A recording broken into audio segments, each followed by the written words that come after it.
Aspirants नमस्कार, मैं हूँ Drishti Jain and I welcome you to Ghatna Sutra. आज हम पढ़ेंगे 19 अगस्त 2024-2025 के करंट अफेयर्स के questions both prelims as well as mains perspective से। तो प्रीलिम्स का फर्स्ट क्वेश्चन है, which state government has raised the pre matric scholarship maintenance allowance for disabled students to 4,000 per month. तो कौन सी स्टेट गवर्नमेंट ने pre matric scholarship जो maintenance allowance है वो बढ़ा के 4,000 पर मंथ कर दी है डिसेबल्ड लोगों के लिए। तो options are Uttar Pradesh, Madhya Pradesh, Gujarat and Uttarakhand. तो correct answer is Uttar Pradesh. ठीक है, तो पहले 2,000 थी, अब 4,000 कर दिया। Next is biochar, a carbon rich product from agriculture with agricultural benefits is primarily derived from which materials. तो बायोचार किससे मिलता है? तो options are minerals and metals, second is agricultural residue and organic municipal solid waste, third is petroleum by products, fourth is synthetic chemicals. तो किससे मिलता है biochar? आप सभी को पता है, बी एग्रीकल्चरल रेसिड्यू और ऑर्गेनिक म्युनिसिपल सॉलिड वेस्ट से। तो बायोचार एक कार्बन रिच चारकोल है जो प्रोड्यूस होता है पायरोलिसिस ऑफ क्रॉप रेसिड्यू से और ऑर्गेनिक सॉलिड वेस्ट से at 400 to 600 degree centigrade without oxygen, और ये सिक्वेस्टर कर सकता है carbon for 100 to 1000 years, acting as a long term carbon sink. ठीक है, next question is the union cabinet recently approve which scheme to enhance the quality of technical education across India. तो जो technical education है उसके पूरे India में technical education spread करने के लिए यूनियन कैबिनेट ने कौन सी स्कीम अप्रूव की है? तो options are Bharat Kaushal Vikas Yojana, technical education quality improvement programme, multidisciplinary education and research improvement in technical education scheme, and next is national education alliance for technology need scheme. तो correct answer is merit scheme. तो अगस्त 2025 में union cabinet ने clear किया merit scheme to improve quality equity and governance technical education में। Covering 275 institutions, it has an outlay of 4,200 crore, half funded by world bank loan. तो इसको half funding कौन कर रहा है? World bank. Next question is who became the first Indian to secure a medal in the open men's category at 2025 Asian surfing championship. तो first Indian कौन बना है मेडल लेने के लिए open men's category 2025 Asian surfing championship में? तो options are Ramesh Budhiyal, next is Kishore Kumar, next is Shivraj Babu and next is विकास अग्रवाल। तो सही आंसर क्या है? रमेश बुधियाल। ठीक है, तो ब्रॉन्ज मिला है इनको ओपन मेंस कैटेगरी में। Next is which state has launched the Baaz Akh anti drone system to tackle cross border smuggling of arms and drugs. तो आर्म्स एंड ड्रग्स की क्रॉस बॉर्डर स्मगलिंग को रिड्यूस करने के लिए ये ड्रोन किसने लॉन्च किया है? तो ऑप्शंस आर पंजाब, उत्तर प्रदेश, राजस्थान, गुजरात। तो देखो, ड्रग्स वगैरह आप सभी को पता है कि कहाँ है अपने ये जो अपन गोल्डन ट्रायंगल और गोल्डन क्रीसेंट बोलते हैं ना, तो गोल्डन क्रीसेंट के पास ड्रग स्मगलिंग है जहाँ पे पाकिस्तान, अफगानिस्तान और ईरान है। तो इसका प्रोबेबल आंसर और ड्रग्स आप सभी को पता है पंजाब में काफ़ी इनफेमस है, तो करेक्ट आंसर इज पंजाब। तो पंजाब हैज़ लॉन्च द भाज आग एंटी ड्रोन सिस्टम 2025 में एक सेकेंड लाइन ऑफ डिफेंस के जैसे विद BSF, किसके साथ मिलके? BSF के साथ मिलके against cross border drone smuggling. ठीक है, तो आई होप ये प्रीलिम्स वाला पार्ट क्लियर है। अब हम मेंस के दो क्वेश्चन करेंगे। तो the first is the governor functions not merely as a formal signatory but as a constitutional safeguard against precipitate legislation. तो क्या बोल रहा है कि गवर्नर बस एक फॉर्मल सिग्नेटरी के जैसे नहीं है, जबकि वो कॉन्स्टिट्यूशनल सेफगार्ड भी है अगेंस्ट प्रिसिपिटेट लेजिस्लेशन। तो हमको इसको डिस्कस करना है। तो ये फर्स्ट पार्ट है, और ये कैसे अलाइन करता है प्रिंसिपल ऑफ रिप्रेजेंटेटिव डेमोक्रेसी के साथ वो बताना है। ठीक है, तो हम आंसर में आते हैं। गवर्नर का पार्ट है, तो गवर्नर के लिए देखते हैं। तो governor in India's parliamentary democracy is envisaged as more than a ceremonial head। तो ceremonial head से बड़ा ceremonial head से और ज़्यादा अच्छा माना जाता है। आर्टिकल 200 एम्पावर करता है गवर्नर को एसेंट ग्रांट करने के लिए और विथहोल्ड करने के लिए एसेंट या रिजर्व करने के लिए। तो गवर्नर क्या क्या कर सकते हैं? ग्रांट कर सकते हैं एसेंट, विथहोल्ड कर सकते हैं या रिजर्व कर सकते हैं बिल को कंसिडरेशन के लिए। This highlights governor's role as a constitutional check. तो इससे क्या पता चलता है कि गवर्नर का रोल क्या है? एक कॉन्स्टिट्यूशनल चेक की तरह पोस्ट करता है ऑन हैस्टी लेजिस्लेशन, और बैलेंस करते हैं एग्जीक्यूटिव इंथुजियाज्म को विद कॉन्स्टिट्यूशनल प्रूडेंस। ठीक है, अब रोल ऑफ गवर्नर क्या है कॉन्स्टिट्यूशनल सेफगार्ड के लिए? क्या रोल है? तो फर्स्ट कि वो एसेंट देते हैं बिल्स को। तो under article 200 governor can withhold assent या रिटर्न अ बिल। तो या तो वो एसेंट देने से मना कर सकते हैं या विथहोल्ड या रिटर्न कर सकते हैं, एक्सेप्ट फॉर मनी बिल को नहीं कर सकते। Next is reservation for president. तो बिल्स जो डेरोगेट करते हैं पावर्स ऑफ हाई कोर्ट या रेज करते हैं कॉन्स्टिट्यूशनल इश्यूज, उनको रिजर्व कर सकते हैं, प्रिवेंट कर सकते हैं, और इस तरीके से प्रिवेंट होगा unconstitutional legislation. Third is crisis situation. तो ड्यूरिंग पॉलिटिकल इंस्टेबिलिटी और breakdown of law and order, governor का डिस्क्रिशन है वो एक सेफगार्ड के जैसे एक्ट करता है फॉर प्रिसिपिटेट एग्जीक्यूटिव एक्शंस। फिर चेक ऑन लेजिस्लेटिव मेजोरिटेरियनिज्म, तो प्रोटेक्ट करते हैं माइनॉरिटी और कॉन्स्टिट्यूशनल राइट्स को जब इलेक्टेड मेजॉरिटी में पुश लॉज अंडरमाइनिंग फेडरलिज्म या फंडामेंटल राइट्स। तो फंडामेंटल राइट्स और फेडरलिज्म को जब अंडरमाइन करते हैं उस टाइम ये चेक के जैसे पोज होता है।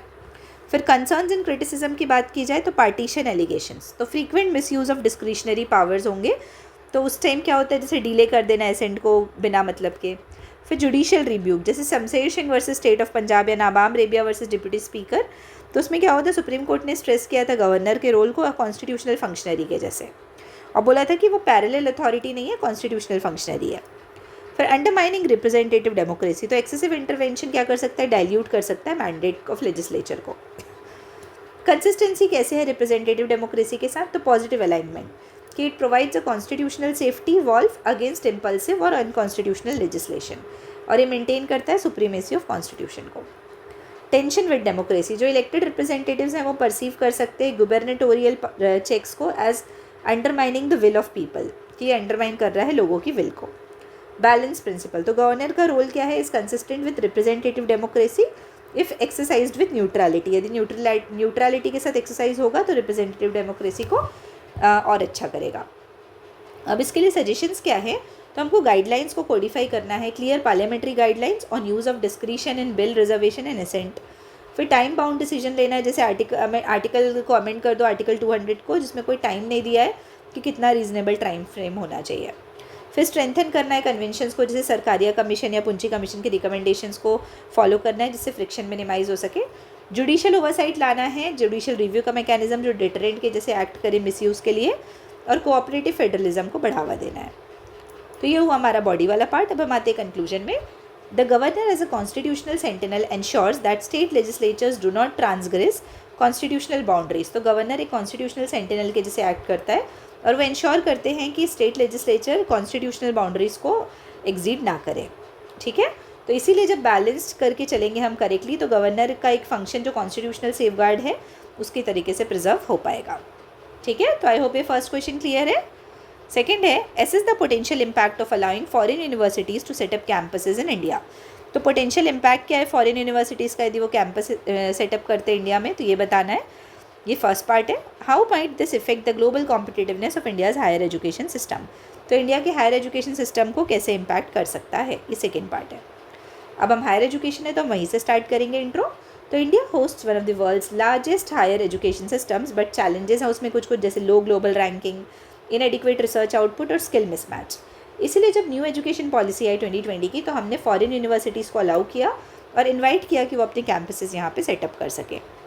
तो उसके पोटेंशियल पॉजिटिव इम्पैक्ट्स क्या क्या है कि क्वालिटी एनहांसमेंट होगी, करिकुलम के सेंस में, पेडागॉगी के सेंस में, एकेडमिक स्टैंडर्ड्स के सेंस में, रिसर्च और इनोवेशन आएगा, R&D कैपेसिटी बूस्ट होगी, पेटेंट्स फॉस्टर करेंगे और फंडिंग बढ़ेगी, टैलेंट रिटेंशन होगा कि बाहर जाने के बजाय वो यहीं पढ़ेंगे, ग्लोबल रेपुटेशन, इंडिया की जो विजिबिलिटी है ग्लोबल रैंकिंग्स में वो बढ़ेगी, और एम्प्लॉयमेंट और स्किल्स बढ़ेंगे, मतलब अनएम्प्लॉयमेंट कम होगी। लेकिन इससे रिलेटेड चैलेंजेस भी बहुत सारे, जैसे इक्विटी कंसर्न्स कि अलाइड सेक्शंस को ही ज़्यादा बेनिफिट होगा, पुअर लोगों को नहीं होगा। रेगुलेटरी हर्डल्स होंगे कि मल्टीपल एजेंसी हो जाएंगी, जैसे UGC, AICTE या स्टेट बॉडीज़ ये रेगुलेट करेंगे और मल्टीपल इशूज़ आएंगे। कल्चरल कंसर्न्स कि इन जो कल्चरल इशूज़ है, जैसे इंडियन नॉलेज सिस्टम का किसको आइडिया है किसको नहीं है, तो वो दिक्कत आएगा कि किस पे रिलाई कर रहा है। डोमेस्टिक इंस्टीट्यूशंस, तो risk of marginalising smaller Indian universities, तो ऐसे में क्या होगा, 2 टायर एजुकेशन सिस्टम बिल्ड हो जाएगा, जो फॉरेन वाले वो बहुत अच्छे माने जाएंगे, जो यहाँ वाले वो अच्छे नहीं माने जाएंगे। फिर प्रॉफिट मोटो पे काम होगा। ठीक है, अब इम्पैक्ट क्या है ग्लोबल कॉम्पिटिटिवनेस के रेफरेंस में, तो पॉजिटिव क्या है कि एनहांस करेगा इंडिया के सॉफ्ट पावर को as emerging knowledge hub, reduce करेगा reliance on western countries for higher education, और एनकरेज करेगा healthy competition that could push Indian universities to raise standards.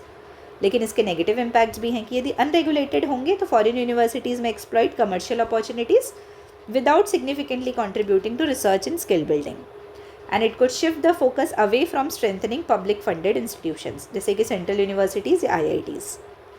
ठीक है, वे फॉरवर्ड क्या है कि रॉबस्ट रेगुलेशन चाहिए कि हम स्टैब्लिश करेंगे transparent single window clearance system to ensure academic integrity और प्रिवेंट करेंगे प्रॉफिट रिंग। इक्विटी मेजर्स लाना पड़ेगा, मैंडेट करेंगे स्कॉलरशिप को, फाइनेंशियल एड को और इंक्लूजन ऑफ मार्जिनलाइज स्टूडेंट्स को। कोलैबोरेशन मॉडल लाना पड़ेगा जिसमें हम एनकरेज करेंगे जॉइंट रिसर्च को, फैकल्टी एक्सचेंज को, डुअल डिग्री प्रोग्राम्स को instead of full autonomy. Safe guard करना है इंडियन इथोस को इंश्योर करते हुए integration of Indian knowledge system और कल्चरल कंटेक्स्ट, और स्ट्रेंथन करेंगे डोमेस्टिक यूनिवर्सिटीज़ को, और कैटलिस्ट की जगह काम करेंगी ये रिफॉर्म करने के लिए NAAC को, NIRF को और एक्रीडिएशन सिस्टम्स को।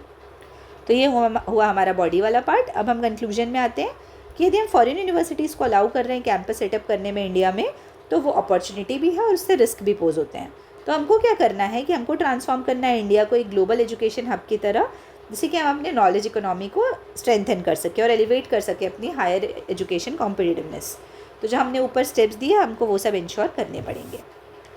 तो आई होप ही क्लियर होगा आंसर आप सभी को। अब हम कल मिलेंगे कल के करंट अफेयर्स के साथ, दैट इज़ 20 अगस्त 2025 मॉर्निंग में।